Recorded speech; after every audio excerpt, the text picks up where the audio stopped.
الرجال قوامون علی النساء، مرد حکمران ہیں عورتوں پر. تفسیر کشاف میں اس جگہ لکھا ہے، تفسیر میں کون سے مرد؟ اصحاب اللحا والعمائم، وہ مرد جن کی داڑیاں ہیں اور سر پہ پگڑیاں ہیں، اور ٹوپیوں والے بھی آدھے ہیں، ان کو بھی عورت موقع دکھائے گی. اصحاب اللحا، داڑیوں والے، والعمائم، مرد کے کوئی نشان تو ہو. عورت اور مرد ایک شکل کے ہو گئے، اس کو خدا نے داڑھی نہیں دی اور اس کو خدا نے دی تھی تو اس نے کٹا دی. چنانچہ دنیا نے دیکھا ہے کہ پگڑیوں والے اور داڑھیوں والے ہمیشہ اللہ ان کو عزت دیتا ہے اور ان کے گھر آداب اور دین احترام سے لبریز ہوتے ہیں. تفسیر کشاف میں اس جگہ ہے اصحاب اللحا والعمائم.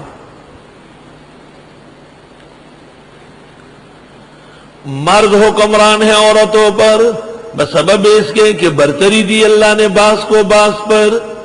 وَبِمَا أَنفَقُوا مِنْ أَمْوَالِهِمْ، اور بسبب خرچ کرنے کے اپنے مال میں سے. اشارہ ہے کہ عورتوں پر مال خرچ کرنا مرد کی ذمہ داری ہے اور خرچہ ضروری ہے، روٹی کپڑا مکان.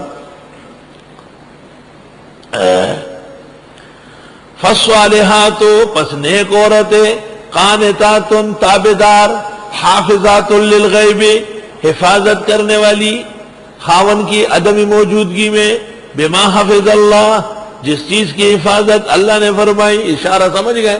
ایسا نہ ہو کہ خاون دفتر چلا جائے اور یہ کسی یار کو اندر لے آئے. خاون دفتر چلا جائے اور یہ طارق روڈ اور نرسری پہ جا کے دکانداروں سے انگڑا بازیاں شروع کر دیں. واللاتی، اور وہ عورتیں، تخافون نشوزہن، کہ تم ڈرتے ہو ان کی نافرمانی سے. نشوز ناشزہ، وہ عورت جو خاون کا ادب نہیں کرتی. فعظوہن، پس نصیحت کرو ان کو، بٹھا لو اس کو. نحمد و نصلی علی رسول الکریم، ایک آیت پڑھو، ایک حدیث پڑھو اور پھر کہو دیکھو میں میاں ہوں آپ کا، خدا کے لیے مجھے مت مارو اور میرے ساتھ گزارا کرو. فعظوہن، یہ دستور ہے کہ اچھی تعلیم کا اچھا اثر ہوتا ہے. بھئی آپ نہیں سمجھا سکتے، تبلیغی حلقے میں لے جاؤ، وہ بھی دین بیان کرتے، بے دینی تو نہیں بیان کرتے. بھئی دورہ تفسیر میں لے آؤ، حدیث شریف کے درس میں لے آؤ، دینی مدرسوں کی بیویوں سے ملانے لے آؤ اور ان کو اسی ذمہ دار کو خط لکھو کہ اس خاتون میں یہ کمی ہے، ذرا نصیحت فرمائیں.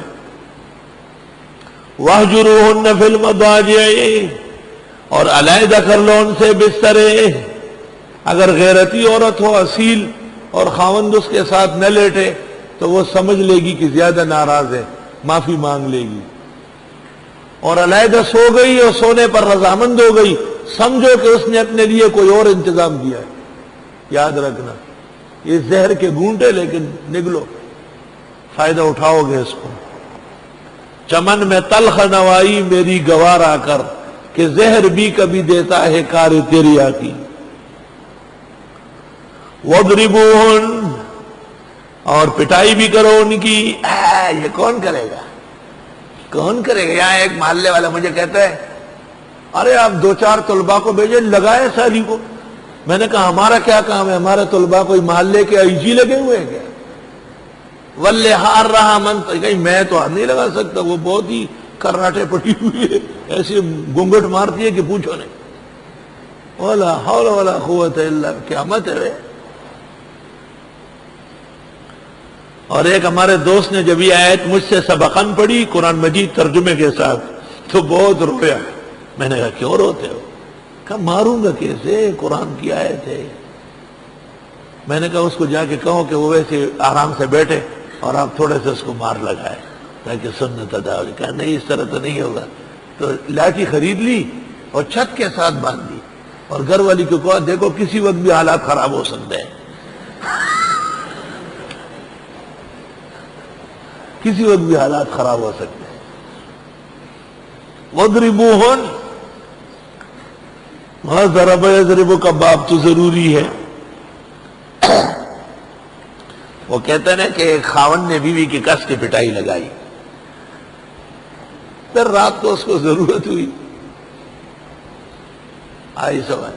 حدیث شریف میں ہے تم عورتوں کو کیوں ایسا مارتے ہو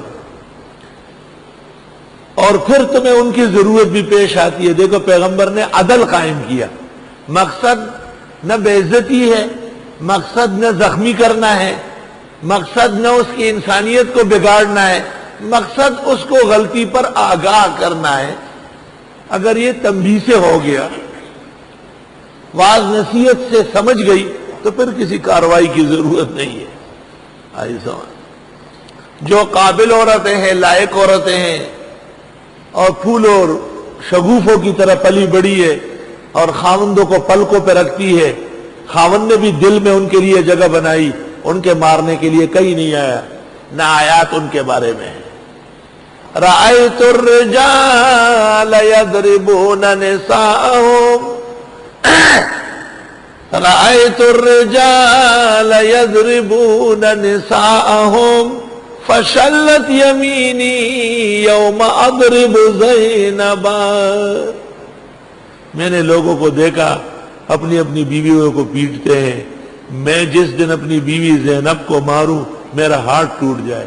اچھی عورت تھی، اچھوں کے ساتھ اچھا سلوک عقل مندوں کا کام ہے، اور جب مجبوری پیش آئے، مسلسل نافرمانی پہلو تہی برت رہی ہے، تو وفی الشر نجات حین لا ینجی کا احسان۔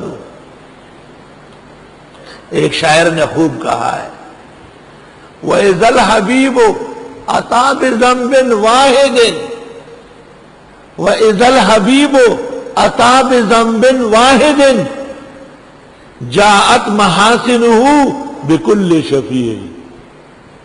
جب دوست سے غلطی ہو جائے، بیوی نے کہیں زیادتی کی یا بات پسند نہیں آئی، تو اس کی تابعداری بھی تو بہت ہوئی ہے، اس کے محاسن کھڑے ہو جاتے ہیں کہ ہاں زیادتی نہ کرنا۔ کیا قیمتی شعر ہے۔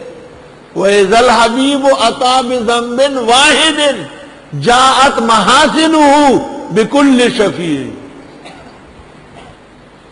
فَإِنْ أَطَعْنَكُمْ، پس اگر عورتوں نے اے خاوندو تمہاری اطاعت شروع کر لی، فَلَا تَبْغُوا عَلَيْهِنَّ سَبِيلًا، پس مت ڈھونڈو ان کے خلاف راہ و رسم، سختی نہیں کرو، پرانی باتیں یاد نہ دلاؤ، جھگڑے نہ پیدا کرو۔ ان اللہ کان علیٰ کبیرا، بے شک اللہ بزرگ و برتر ہے۔ اللہ تعالیٰ کے ایک نام میں علی بھی ہے، اور مشہور وظیفہ 1700 صحابہ کا یا حلیم یا علیم یا علی یا عظیم، 4 اسماء ایک وقت میں پڑھے جائیں، خاص تعداد سے تمام مشکلات حل ہو جاتی ہیں۔ 1700 صحابہ کا عمل ہے، یا حلیم یا علیم یا علی یا عظیم۔ ان اللہ کان علیٰ کبیرا، بے شک اللہ ہے ہی بزرگ و برتر۔ اشارہ سمجھ گئے کہ اے خاوندو تم عورتوں سے اتنے بڑے نہیں ہو جتنا خدا تم سے بڑا ہے، اور تمہاری طاقت اتنی نہیں ہے جتنی اللہ کی طاقت و بزرگی ہے، تو تمہارے کتنے جرائم معاف فرماتے ہیں۔